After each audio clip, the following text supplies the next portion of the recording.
Hello, everyone. This is Ted Williams here, and I just want to take a moment to talk about what is going on in the city of Chicago today, overnight. If you guys have not heard, there was looting that occurred in the city last night, and that looting went basically through the downtown area, the Gold Coast area, really areas that are very protected and wealthier areas. Many people believe that the looting last night was in response to a police shooting that happened in the Inglewood community and some information that got out around the age of the victim, why the shooting happened, and some other things, and that there were just emotions flaring up. There was a couple activists that were, there was just a lot of emotions flaring around this issue. And so the city of Chicago has clarified Mayor Lightfoot's office. The age of the victim was 20. The victim did not die. The police received a call that there was a person with a gun, and the police responded to that.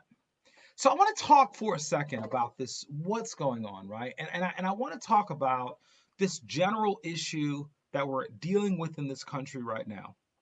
And I want to talk about how we ought to respond. So I want to start with a biblical thought first and foremost. The Bible says that the righteous will live by faith, right? This idea that people who are for justice, who are trying to do what is right, who are the good guys, if you will, those who are pushing what is right in our society, that they would not give into fear, but that they would live by faith. I think this is very critical because initially, when something like this happens, what do people immediately do? They start thinking about their own personal safety. And, ladies and gentlemen, if you look at history, fear has been a motivating factor for all kinds of atrocities in our world. Let me say that again.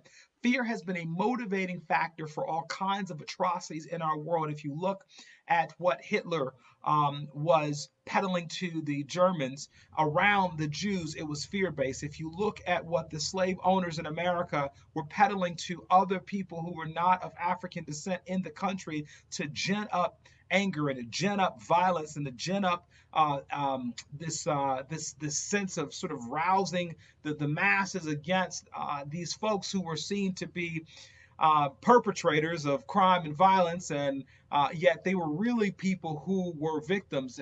And so what you see in that situation is that fear is used heavily to push and promote violence, all kinds of things. And so we cannot give in to fear. America has more guns in this country than any nation in the world. We're one of four nations in the world with the Second Amendment or with a constitutionally guaranteed right to bear arms. Americans driven by fear are gun-toting, violence-inducing, angry kinds of people, unfortunately, and we have to reject this notion of fear in this nation because fear will kill us. So what about this looting and this rioting that happened overnight? Let's immediately not respond with fear. I heard the news broadcasters this morning said, "Oh my gosh, I was so afraid. I was so afraid. I was so afraid." What are you afraid of, right? These folks were damaging property. As far as I know, there were no major injuries, although I think a few folks and a few police officers had minor injuries. But as far as I know, there are no deaths, no major injuries. There was property damage. And let me say this about this. We should have a lawful society. I'm going to say that very clear. First and foremost, I am not an advocate for lawlessness. We ought to have a lawful society. We ought to have a society that respects people's property rights. We ought to have a society that does not allow for or condone just rampant lawlessness in our society. I am a tax-paying, law-abiding citizen in the city of Chicago. I don't want mobs and masses of people coming and tearing up stuff around my community. Let me say that very clear. But let me say this as well. Any person that's ever worked with children, when you are sitting in a group of children and a child begins to act in a socially deviant way, in a dysfunctional way, any teacher, any care provider, any adult, any person with half of a brain, folks, will ask the question, why are they acting like that? As they look at the behavior, the deviant behavior of these children. They go, man, little Johnny is smacking little Sally all day. And little Johnny is walking around and his t-shirt is torn up and he's acting crazy and he's writing these violent things on his notebook. The question becomes, why is little Johnny acting like that? Because if you punish little Johnny and you never ask the question why, you'll never fix the problem. The question is why? Why would hundreds of people go to downtown Chicago and tear up these buildings? And let me say this, of course I'm upset about this. Of course I'm upset about what's happening. But the question is, are we more upset about property being damaged, or are we more upset about lives being damaged? Because if I don't know about you, but there is death and despair and destruction in these poor communities in cities like Chicago every single day. Every day we wake up to the news stories of another child being shot. Every day we wake up and see some violent act that has happened towards people. And if you are more upset about the property that is damaged in the safe part of the city than we are about the lives that are damaged, then you are part of the problem, ladies and gentlemen, because lives are more important than stuff. Those folks will get their insurance money. And once again, I am in no way condoning this. I am in no way supporting this. But what I am telling you is there is a greater problem at hand. And the question is, what is that problem? I'm glad you asked that question. Here is the problem. We have two Americas. We have two states. We have two cities. Chicago is a phenomenal, beautiful city in one area or two areas or three areas. I love the city of Chicago. I am a Chicagoan. I've lived other places, but I love the city. It is a beautiful city. I would venture to say one of the top 2 or 3 most beautiful cities in the entire country. When you look at the lakefront and you look at the downtown buildings, you look at all the art and culture that we have here. And yet Chicago is the tale of two cities. On the south and the west side, 40 to 60% of the residents live in poverty.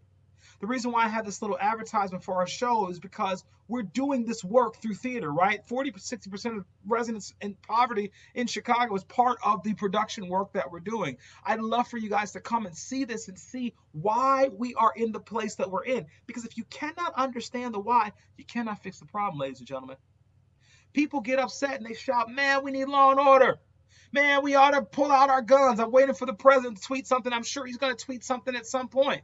And what he does, he gins up this anger and this selfishness. The thing that I preach and talk about all the time is Dr. King said the triplets of militarism, racism, and materialism. And he gins that up. And we think as Americans, we're strong and we're bold, so we shoot people who step on our property, or we go and we knock out countries who are getting in our way, or we try to make sure that we have all of our money to stay away from all the poor folks. But ladies and gentlemen, in a tale of two cities, at some point, the haves and the have-nots will cross. You cannot have a first-class nation with second-class citizens permanently. You see, we're okay with driving through this beautiful, beautiful city that we have in Chicago, absolutely beautiful city, and then driving outside of the downtown area and seeing all this poverty and despair and this just real, like, some people call it hell on earth in certain ways. And you can make the argument that there are countries and nations where poverty is greater. That is true. But ladies and gentlemen, our communities have been devastated. The west side of Chicago has not been rebuilt since the 60s. We had riots and looting in the south side of Chicago just 2 months ago. And as far as I know, 75% of those places have not been rebuilt, the buildings have just been boarded up, but they have not gotten all of the necessary construction and repair that needs to happen. So the question is, as Americans, are we okay with two cities? And do we just get mad when those two places cross, and when the violence that is rampant in certain parts of town hits another part of town, everybody gets afraid? We should be afraid that it's in our town at all. We should be afraid that it's in our nation at all. And let me say this as well. When we look at the crime in cities like Chicago, it is not just the issue for people in those communities. It's all of our issue. It's all of our problem. It is a failing of our greater society, not of amalgamation of individual actions. It is a failing of our society to do right by millions and millions of people. to create conditions where schools are equitable, to create conditions where community services are equitable, to create conditions even where families will survive and thrive. People blame these communities and say, oh, well, all the fathers are gone, etc. Have you ever thought about why that is? Public policy, ladies and gentlemen, is a large explanation. Don't get me wrong. I never negate individual opportunity, individual engagement, individual decisions. And yet, if you are a small-minded thinker, you will think that all the problems we have are just individual problems. Ladies and gentlemen, they are larger community-based institutional problems that we've been wrestling with for hundreds of years. And so we see it manifested. We see it manifested by people who feel like they have nothing to lose. We see it manifested by people who are angry and frustrated by policing in their communities. We see it manifested by people who live in communities that already look like trash, so why do they care about trashing anything else? People get mad and go, oh, you're destroying your community. The community looks like crap anyway. And so I'm not justifying it in any way, shape, or form. It is wrong. And there have been 100 arrests so far. And ladies and gentlemen, here's the reality. We have cameras in this country. These folks are going to pay the consequences. So let's not get our panties all up in a bunch about some broken glass downtown. Let's get our panties in a bunch, if you will. I hate to use that analogy, but let's do that for these conditions that allow us to have two communities. That's what I'm talking about. We can fix these buildings. We're going to fix these buildings, but we cannot fix the brokenness that is in people for generations. That's what our problem is in this country. And so I hope that you are not only shocked by what you see, but I hope that you are shocked by a nation that is really the wealthiest nation on earth. And yet millions upon millions upon millions of people live in abject poverty and despair. And they live in hopelessness. I'm telling you, folks, all you have to do is drive around any major city in America. And I would tell you, if you don't live in one of these communities or work in one of these communities, I would advise you to spend some time in there. And I would advise you to spend some time in communities that are marginalized. The people who are there have the same hopes, dreams, aspirations as people outside of those communities. But many times, brothers and sisters, ladies and gentlemen, people, when they lose hope, they begin to act in dysfunctional ways. And so we've got to hit this issue at the root. I'm happy that it seems like the looting is quelled down in the city. Once again, I am bothered by it.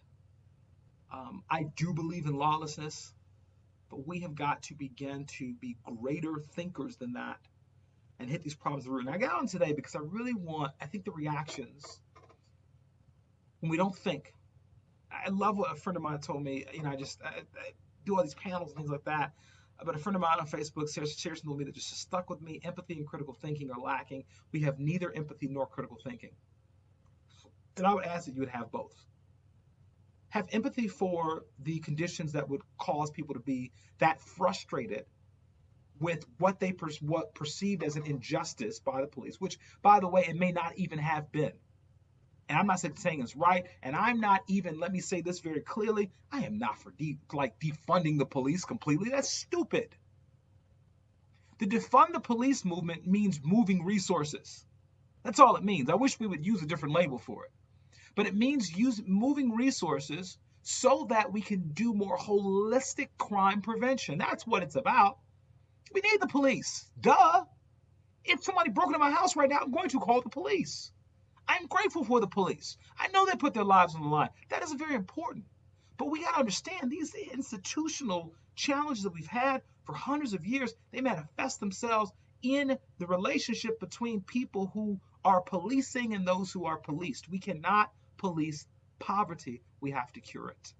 We've got to fix it. We will never have a complete situation with no poverty. I'm a person of faith. Jesus said, the poor you always have among you. But can we lift the bottom a little bit? In this supposedly the greatest nation, most wealthy nation on earth, can we raise the bottom so that millions upon millions of people are not living in hopelessness? That's what I'm talking about. That's what we need to do. That's how we need to be reacting. As people start to react with this, let me grab my gun, oh my gosh, these looters coming. As they're starting to react in that way, provide empathy and critical thinking interjected into the conversation. And then maybe, just maybe, we will respond differently, not just in fear for ourselves, but in fear for what our community and world will look like if we don't extend an olive branch to communities that feel like people have ignored them forever. Those are my thoughts, folks. Have a great day.